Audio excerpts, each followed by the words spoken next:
Therapy Thursday is an opportunity for us to share information with you about how you can be well. But sometimes we understand that therapy is an umbrella statement, we'll say. And that's why today we have a great conversation to dig a little bit more into specifics when it comes to the type of care that you might be able to receive, or maybe the end goal of what you're looking for. So with that, we bring in Jacqueline with new insights. Jacqueline, how are you? I'm good. How are you doing, Matt? I'm doing awesome, and I appreciate this conversation.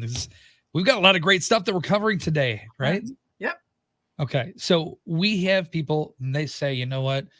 I hear Matt talking about Therapy Thursdays. I hear him talking about New Insights, LLC, and it's just not for me. There's nothing that I'm good. I'm good.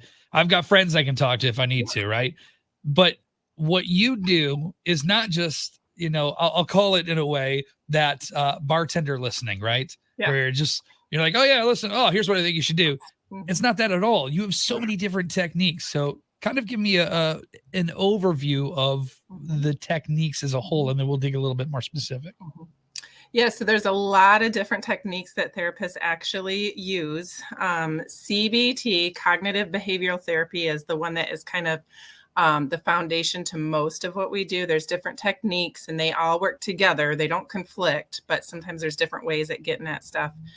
Cognitive behavioral therapy, what we do is we listen for the patterns. We listen for what is beneath what's happening. A lot of times people will not want to feel the way that they feel, and they'll come to me and they'll say, help me stop feeling this way. But the reality of it is feelings are followers. So we have to ask what's behind the feeling. And that's what therapy does, is it gets at that belief system. It gets at that thought process that's underneath the feeling. So a lot of times people can't even really name the feeling. They just feel anxious, or they feel sad, or they feel and sometimes there's just no words to it. And that's what we do with therapy is I'll listen. I'll have somebody talk to me. I'll say, what's going on? What's happening? What's the problem?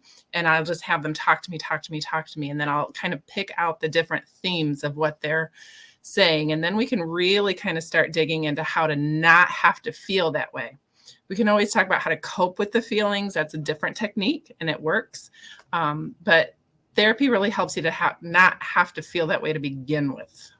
Yeah. And that's a good thing. And that's the one that, like you said, we mostly hear about, but there's some things that maybe we've heard about in our life as we kind of grow up. You're like, oh, sit up straight, or, whatever it is. And a lot of times it's nonverbal. So yes, there's a type of therapy that kind of addresses that too, right? Mm-hmm. Yep. Lots of different types of therapies address those stuff that we keep hearing over and over, especially as kids. And then it kind of becomes a part of who we are. We don't even realize that or remember it. So a lot of times people will have a theme. Some of the most common themes are like, it's not good enough. I'm not good enough. I should be doing more. I'm alone. I'm abandoned. A lot of times people don't realize that that's really what's happening until you just say it right there. And when it is what's happening, people will feel it. You'll see, or I'll see when I'm in a therapy session, their eyes get big and they go, yes. And they never would have come up with those words, but the minute it fits, it's in the body. They feel it physically. And sometimes I'll even go through a list of some of the most common ones. I just listed some of them. Other ones are, I'm not understood. I feel invisible. I feel not important.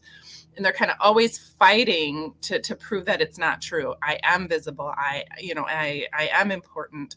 And these things keep coming up as themes in their lives. And once it gets said, then we know how to deal with it. Otherwise, we're just keep fighting for other people to see us, other people to do what we want them to do, versus us being able to kind of resolve our own issue.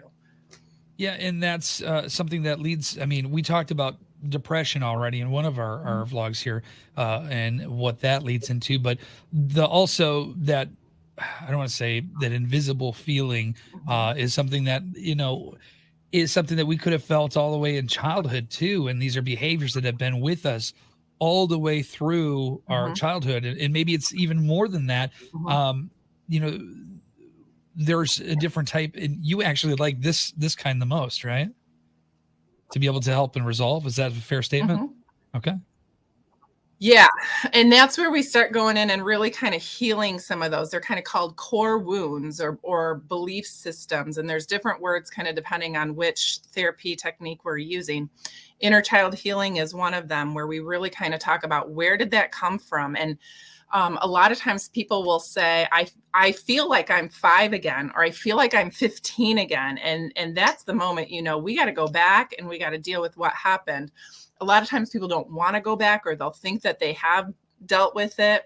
And maybe they have dealt with it in a way that it's put away enough that they can function. But when you keep feeling, when you can put like an age to how you feel, that's where inner child healing is going to be a really helpful technique. And it's that pattern of communication. It happens a lot. A very easy example is when adults go back and they're like holidays, and they're dealing with their family, they're communicating with their family, and sometimes their parents or older siblings are still treating them like a child, and so then they're responding like a child, and that can it's just that pattern of communication. Sometimes it's really hard to break out of that, and therapy can really help with that. Other times, inner child healing can be helpful with abuse situations or emotional hurts that are kind of just still sticking with you. And it's a lot of imagery. And it's a technique where we go back and we actually kind of talk to that inner child and heal them and give them and meet their needs as the adult in that child's life now. It's kind of difficult to explain until you're kind of in it and going through it. But it's that hurt, we just go back and heal it. And it's comes back to those cognitive beliefs, those, I'm not good enough. It's never good enough. I'm always trying to prove myself, looking to be seen, looking to be validated, trying to prove that I'm not abandoned or that I am lovable. Do you feel like, I don't know if this is going to be a fair statement, but I feel like I'll use the I feel statement here. Yep. I feel like there are certain times that when you go through those type of traumas, a lot of times we don't even realize there are certain things we would necessarily black it out a little bit, almost block it out. And then bringing this up is kind of that, we'll say, taking off the Band-Aid to let the wound healed, if you will, if that makes sense. Is that a fair statement? Yeah, those emotional hurts, the brain doesn't know the difference between a physical hurt and an emotional hurt. And so it responds exactly the same. And so an emotional trauma, an emotional hurt is exactly the same as a physical hurt and trauma. We're going to talk a lot about trauma in the next session, or in the next vlog here. But when trauma happens, we get that fight, flight, or freeze response. And that's a chemical response where the chemicals are coming to the brain and trying to save and heal that wound immediately. And what happens is the logic part of the brain, the words part of the brain actually turns off. We can do MRIs and show that the logic words part of the brain turns off. And that's what you're talking about, that piece where the words just don't come. We stuff it away. We put it away. We don't remember it. But the emotional part doesn't turn off.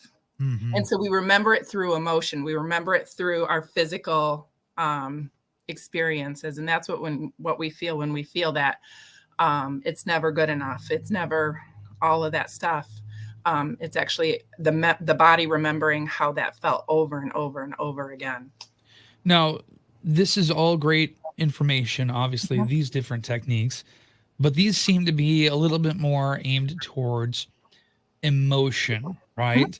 And going through maybe traumas or having poor self-image, but that's almost where everybody goes when they think of therapy. But it's not the only thing. I mentioned, and I've talked about this before, that one of my absolute best friends, I just was able to hang out with him this past weekend. He goes to a therapist and talks to somebody because, and I'll preface this by saying he's the most successful person that I know in his career from my friends. And he goes for success to continue to get him to hit the goals that he wants to hit. And it's changed his life. So talk to me a little bit about that. Yeah. So there's different techniques. There's, we have solution focused, which is exactly that, solving problems and working together. And sometimes people kind of just get blocked for whatever reason. And then people can come and bring, the issues, and they need help solving problems. And so we have solution focused. And we really kind of talk about how to solve problems. We have motivational interviewing, which is not an interview, but it's about looking at priorities. And when you're having trouble kind of living outside of your priorities, sometimes that's in addictions issues. Sometimes that's in just, I can't do the thing that I want to do, and I'm really struggling to get there. Motivational interviewing. Sometimes it's about when it's about success and struggling to kind of get there and do the things that you want to do. We talk about, well, what's the barrier? Well, sometimes it's a fear. It's a fear of rejection. It's a fear of not good enough. It's a fear of failure. It's a fear of success. Those are all cognitive thoughts. And so kind of just depending what the issue is and why it's a problem, the therapist will figure out which technique is going to be best for this individual. Yeah. And it's very important, again, that we highlight the fact that this is somebody who's a trained professional, you know, and this is not your buddy who, you know, he was able to get a new car last week and this guy knows what he's doing with his money. So that's somebody, it's not that. So if we hear this and we say, you know what, I attach to the, you know, specific XYZ therapy style, and I think that could help me, how do we get a hold of you to make that next step to have a conversation and see if this works out? Yep. So you can just call or text 269-325-5056. And I do a free 15-minute consultation just to talk to people, and they can ask questions and see if they think it's going to be a good fit. We're 100% online. So wherever they are in Michigan or Indiana, we can kind of meet them right where they are. Yeah, it would be just like this. You and I are having a great conversation, and we're doing it virtually, even though I'm on the moon and you're in Berrien Springs, right? Yes. It's the backdrop. Nobody knows where I am. It's fine. All right.